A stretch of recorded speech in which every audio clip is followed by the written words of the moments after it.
अस्सलाम वालेकुम। मैं doctor Jahangir Farooq, senior scientist cotton research station Faisalabad. यहाँ पे मैं पिछले 15 साल से कॉटन ब्रीडिंग एंड डेवलपमेंट पे काम कर रहा हूँ और इधर फार्म ऑफिसर के तौर पे भी मैं काम कर रहा हूँ। तो इस वक्त मैं आपको जो कॉटन की क्रॉप है उसको जो क्लाइमेट चेंज के इश्यूज़ हैं उस हवाले से बात करना चाहूँगा। क्लाइमेट चेंज ने पिछले 3 साल से काफ़ी ज़्यादा इश्यूज़ क्रिएट किए हैं, जिसकी वजह से जो फार्मर हैं वो कॉटन से दूर होते जा रहे हैं। तो मैं जानना चाह रहा हूँ कि हम क्लाइमेट चेंज को कैसे काउंटर कर सकते हैं।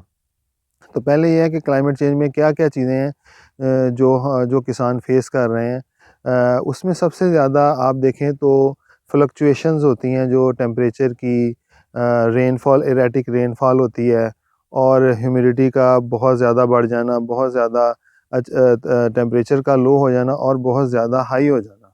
ये जो चीज़ें हैं ये कॉटन की प्रोडक्शन को इफ़ेक्ट कर रही हैं।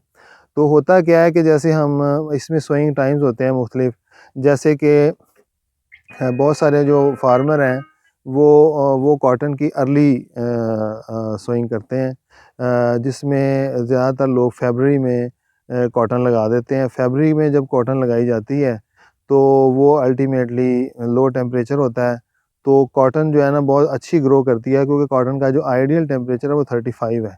तो उस वक़्त टेम्परेचर बहुत ज़्यादा हाई नहीं होता। इस ड्यूरेशन में बहुत ज़्यादा अच्छी प्रोडक्शन की होप होती है। उसमें ये है कि जो अर्ली कॉटन होती है इसमें खर्चा भी कम होता है। लेकिन जब यही क्रॉप जो जून में जब इसकी पहली चुनाई के लिए रेडी हो जाती है, उसके बाद इसको दोबारा रिवाइव करना होता है, तो उस वक़्त जो है टेम्परेचर यकदम राइज़ करता है। तो उस यकदम राइज़ की वजह से बहुत सारे इश्यूज़ क्रिएट होते हैं, जिसमें जो 3 जीन वैराइटीज़ आजकल लोग लगा रहे हैं, उसमें ये पैरा विल्ट का इशू आता है। तो उससे क्या होता है कि एकदम लीफ जो है ना वो शेड करना शुरू कर देते हैं और उसी दौरान में वाइट फ्लाई का प्रेशर भी आ जाता है। यानी एक स्ट्रेस नहीं आता, उस वक़्त 2 से 3 स्ट्रेस आते हैं। तो उससे क्या होता है कि उन 2-3 स्ट्रेसेस की वजह से हमारी जो फ्रूट शेडिंग होनी शुरू हो जाती है, लीफ शेडिंग होनी शुरू हो जाती है और अल्टीमेटली जो है ना वो फार्मर जो है वो तकरीबन 1 महीने तक अपनी क्रॉप को उनको समझ ही नहीं आती कि वो कैसे उसको हैंडल करें। तो उसको हैंडल करने के लिए हम ये करते हैं कि इस ड्यूरेशन में जब आपका जून का मंथ आए, तो उसमें जो है ना वो आप जो अगर आपने पीछे ज़मीन में डाली हुई है पोटाश तो बहुत अच्छी बात है, 1 बैग फ़ी एकड़ के हिसाब से। अगर नहीं डाली तो आप क्रॉप के 75 से 80 डेज़ के दौरान अगर आप पोटाश डाल देते हैं उसे, तो उससे ये होता है कि आपकी जो फ्रूट शेडिंग है ना और ये जो आपकी विल्टिंग है वो मसला जो है ना वो उसका एड्रेस हो सकता है। और वो जो पोटाश आपने कौन सी यूज़ करनी है, वो आपने जो सॉल्युबल, हाईली सॉल्युबल है, किसी भी अच्छी कंपनी की आप लें, तो वो 10-10 केजी के हिसाब से आप 2 से 3 इरिगेशन में ना आप उसको फ्लड करें, तो ये मसला हो सकता है हल। अच्छा, दूसरी आ जाती है मिड सीज़न सोइंग है और साथ जो मई की सोइंग है। किसान को असल मसाइल जो है ना इसमें आ रहे हैं, जिसकी वजह से अल्टीमेटली पाकिस्तान की प्रोडक्शन लो होती है। ये जब कॉटन लगाई जाती है, पहले ये होता था कि एक डिफाइंड वेदर होता था, जो अब चेंजेस आई हैं मौसम में, उससे ये हुआ कि जो सीज़नल कॉटन है उसको काफ़ी ज़्यादा मसाइल का सामना करते हैं। स्टार्ट में ही क्या होता है कि वाइट फ्लाई का बहुत ज़्यादा प्रेशर आता है, तो उसके लिए जो है ना इकसाम का इंतखाब बहुत ज़रूरी है।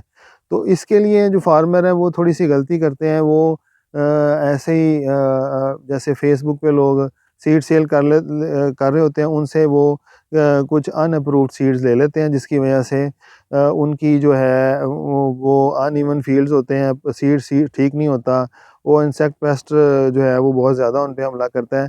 तो जो अप्रूव्ड वैरायटी होती है वो सारे प्रोसीजर से गुजरी होती हैं और वो उनके इंसेक्ट पेस्ट का डाटा भी जो है ना उनका साथ होता है जब वो अप्रूवल होती है। तो उसमें हमारी वैराइटीज़ हैं, किसी भी डिपार्टमेंट की जो वैराइटीज़ हैं जो अप्रूव्ड हैं वो यूज़ करेंगे तो ये इश्यूज़ उनके कम हो जाएंगे। उसमें हम देखें हमारे पास लास्ट ईयर FH 492, 490 और सुपर कॉटन, अनमोल और 152, ये सारी हमारी अप्रूव्ड वैराइटीज़ हैं। और जहाँ-जहाँ हमने ये सीड दिया है उधर उनकी प्रोडक्शन जो है हमने एक यज़मान की कंपनी है उसको भी सीड दिया, यानी जो हमारा टैग वाला सीड होता है। तो उससे क्या हुआ है कि उसने हमें बताया कि उसकी मैक्सिमम प्रोडक्शन सीज़न में 40 से 45 मांड्स पर एकड़ तक आई है। तो वो कैसे आई है, क्योंकि उसमें इंसेक्ट पेस्ट टॉलरेंस है और उसके यील्ड हाई है और उसमें ना हीट टॉलरेंस है। इसी तरह अगर आप इसको कंपैरिज़न करते हैं, यानी उसने उसको क्लाइमेट रेज़िलिएंट जीनोटाइप हम कह सकते हैं। तो वो क्लाइमेट स्मार्ट है, उसमें फिर ये है कि उनकी मैनेजमेंट भी आती है कि आपने बाद वाली जो फसल है उसमें फर्टिलाइज़र मैनेजमेंट टाइमली करनी है। यूरिया का ओवर यूज़ नहीं करना। जब आप स्टार्ट में यूरिया को यूज़ करते हैं तो वो बहुत ज़्यादा एक बैग डाल देते हैं, तो उससे क्या होता है कि वो बहुत ज़्यादा जो लीव्स है ना वो ग्रीन होने की वजह से उस पे काफ़ी ज़्यादा अटैक आ जाता है पेस्ट का, और शुरू में ही कॉटन वो फार्मर डीमोरलाइज़ होता है और कॉटन जो हाथों से निकल जाती है।